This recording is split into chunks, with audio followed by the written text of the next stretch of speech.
layers which would curl and then drop silently onto the floor. The smell of flaked wood mixed with the aroma of her closeness, with the musk of unspent desire. Rab Nawaz had only made farm implements before being discovered by Chaudhry Sultan, and now he was fascinated with for him since coming into the Haveli of Nagar Lal, also known as Sukhera House.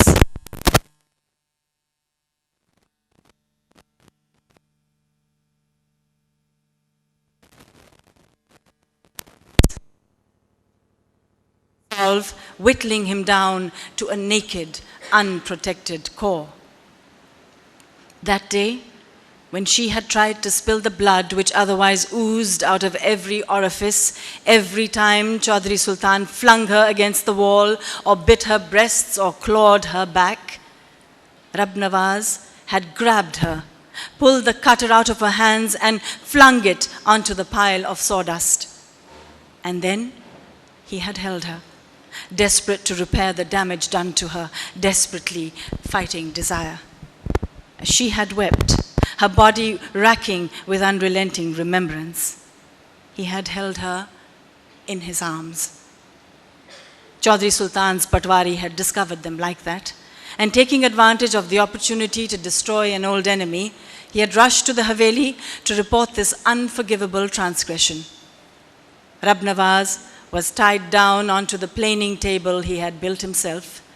His arms were hacked off with the axe he would use to chop bits of wood for the children's toys. His throat was slashed with his saw, the serrated edge leaving jagged scraps of flesh just above the protective silver amulet he had worn around his neck since birth.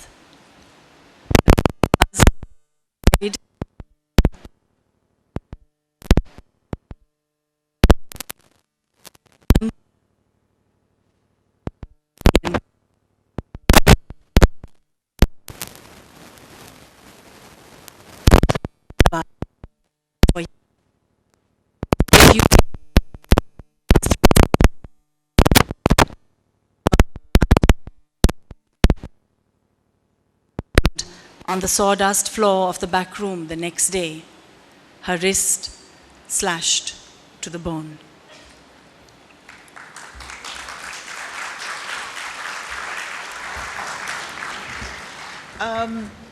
Before we go on to talking about your latest novel, your next novel, No Space for Further Burial, which is based actually on a story which takes place in Afghanistan, could you just I think all of us would be interested to know why you felt the need to write this novel after the film. You have mentioned about this subtext, but also if you could there was no need really. I never thought of myself as a writer, and I still don't. I was actually just asked by an American friend of mine who had seen the film at its premiere in 1997, which was my gift to Pakistan at that time, to the people of Pakistan. The film was banned. It could not be seen through any of the, well, there were not many, there were no private channels then on television, but even today private channels cannot run this film. PTV would certainly not have taken it. I couldn't find venues to screen the film then. I do occasionally manage to do so for very, very small audiences. It was my American friend who was the first female political correspondent for Time magazine, and also a co-founder of Ms. Magazine along with Gloria Steinem. So she's one of the prominent American feminists now living in Boston. She had seen the film and she was completely captivated by the images, but she wanted to understand the dialogue. So I just literally transcribed my script, which I had written myself in Urdu and Punjabi and in some Pashto in some instances. And when she read the transcription, she said, this is literature. And she said that you would really, you need to publish this. And she's the one who knew a person working for Human Rights Watch and also for Time magazine. She was a Time correspondent in Delhi. And so she sent it to Meenakshi Ganguly in Delhi, who then showed it to Penguin because she also felt it was something that needed to be read by a wider audience. So this book actually became a bestseller. It is very difficult to get a hold of a copy. I did not allow reprints because Penguin, and there's a story here which I think people need to hear. Penguin actually made such a serious mistake in the publishing of this book, which is why very few people know about it. This was my first novel, and it really didn't see the light of day because I had to protect myself from the possibility of having to suffer what Taslima Nasreen did Salman Taseer has paid with his life for. And unfortunately, I never got Penguin to even issue me an apology. So, you know, shame to large international publishing houses such as Penguin. What they did is, despite many protestations, and I still have my correspondence on record for any person in the legal profession to take this on, they insisted that one of my characters, who you saw on screen listening to Ahmed Rushdi's film songs, he, in my book, is Maulvi Basharat. He is the imam of a very small mosque situated between the various kothas in Shahi Mohalla, and the mosque I named Masjid-e-Mehboobiya, after a mosque that was in my neighborhood where I grew up in Lahore. However, Penguin, on the back of its, the blurb, on the back of the cover, described my character as the imam of Badshahi Masjid, who in the story sodomizes young boys and has produced an illegitimate child who is the girl who has been rendered mute. You know, so there's a whole history regarding that character, which is fiction, which is the stuff of my novel. But Penguin, and I can read this to you, read this, the back blurb, where it actually describes my primary Maulvi Sahab as the Imam of the Badshahi Masjid. Had this happened in England, you would be writing, or you would be sued for writing about the Archbishop of Canterbury as a child molester. So Penguin, you know, is responsible for actually the fact that this book never saw the light of day and could not have been entered in any international competition. I just literally got wiped off the slate without even ever having been registered on it. So, you know, I'm taking this opportunity to protest, and therefore I never allow large publishing houses to take your work because they completely manipulate it.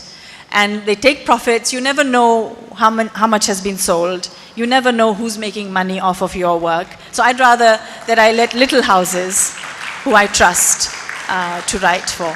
But I do hope, Faryal, that you republish this, and despite your, you know, bad experience with Penguin, I think this book deserves to be read by more people.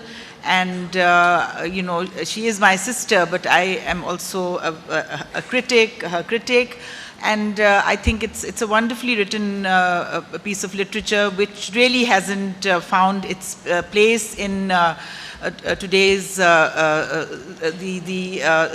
sort of work that we're finding coming out of Pakistan and contemporary Pakistani writing.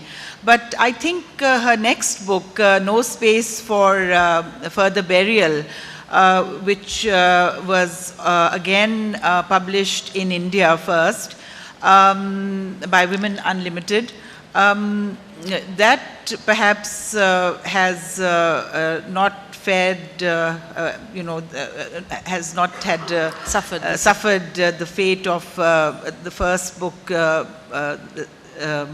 Scent of Wet Earth in August. And Faryal did receive the prestigious prize from the Academy of Letters. This was two years ago? 4 years ago. 4 years ago, as the best work of fiction in English of a Pakistani writer.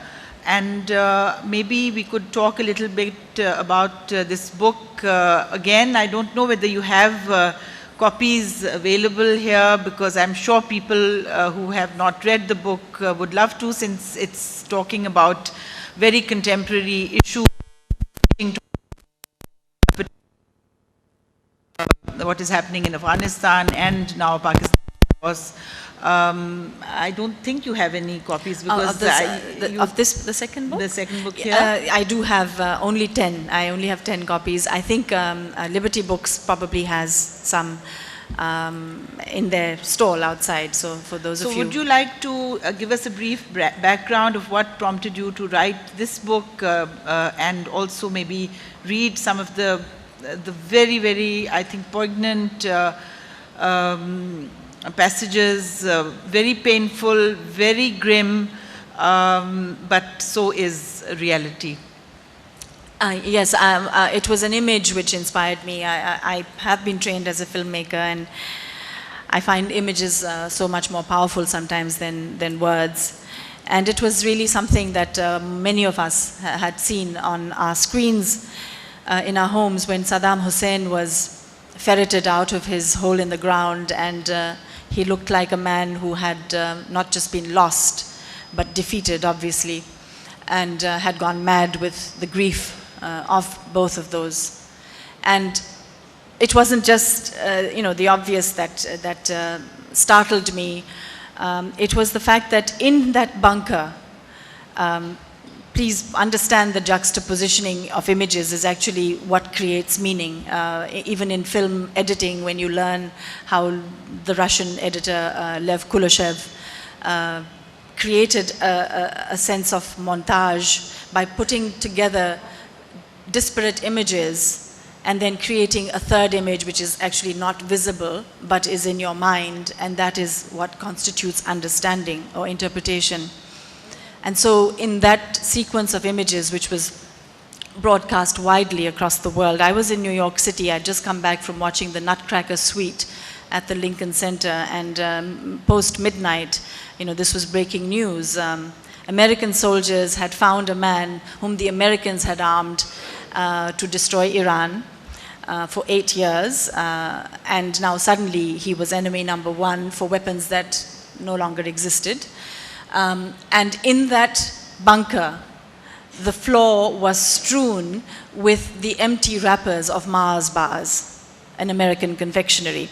And I found all that very, very troubling and very symbolic, because today we have amongst us people who can come to this country in a full delegation and sit with our Prime Minister, who of course chooses to wear a pink tie and a pink handkerchief on that particular day when they threaten him with a withdrawal of defense aid if we do not hand over a man who goes by a false name, which is completely out of some kind of a bad Hollywood thriller, Raymond Davis, who has killed 3 citizens, and without proper judicial procedure, we are asked to hand him over.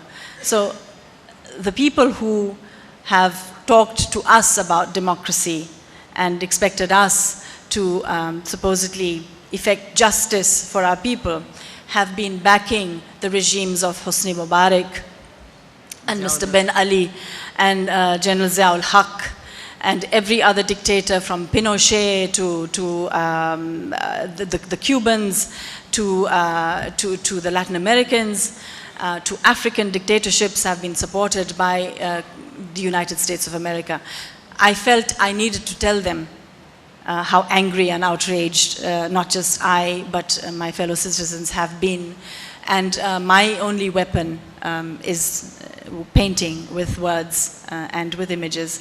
So my character here, since a lot of literature that has come out recently on Afghanistan doesn't really implicate the Americans in anything. I think, in many cases, I find some literature extremely gratifying, well, not gratifying, almost gratuitous in terms of the American mission to save the world, and are seen as saviors, and I deplore that and I condemn that. If anything, they have been responsible for the creation of violence and violent ideologies, and I hold them to that, and therefore this is a condemnation of what they have done, and therefore I do not accept that charters of compassion should be written by anybody else but ourselves.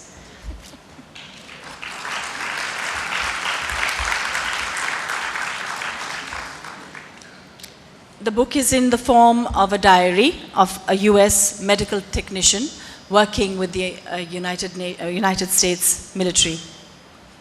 I shall read it with his voice. No space for further burials. We have begun to dig more graves in the shadow of the walls of this compound. The earth is dry and hard. There are many stones and jagged objects buried beneath the surface. And sometimes I can recognize the remains of a young child or a woman, a swatch of torn fabric, sometimes deep red like a pomegranate, sometimes blue like the sky above. Many times I have felt my hands stroke the severed limb of someone I may have known, the skin cold and layered with the fine dust of this desolate land. It is as if these limbs and the fragments of clothing were the people themselves, the people for whom these graves were dug, hurriedly, before more bodies began to pile up against the wall, waiting for a space for burial. On most days, the waiting is endless, and I find myself actually longing for chaos to hit the compound so that there is something to watch, something to make the hours fly. I have lost track of time, and other than a vague idea of how many months I've spent locked up in this cell, I sometimes think that the day is about to begin when it is dusk, and then I'm afraid, for none of the people here know the difference. Most of them have even lost the memory of their own names. Of course, Waris, the caretaker, knows everything. And his wife, the cook, they are not from among the inmates here. But everyone else is crazed, even Bulbul, who looks like he is on the edge of sanity, the way he leers at me sometimes, his eyes gleaming and his lips wet with saliva. What is he thinking? What are they all thinking in this valley of the dead? What am I to think when the sun disappears behind those God-forsaken mountains and night falls over the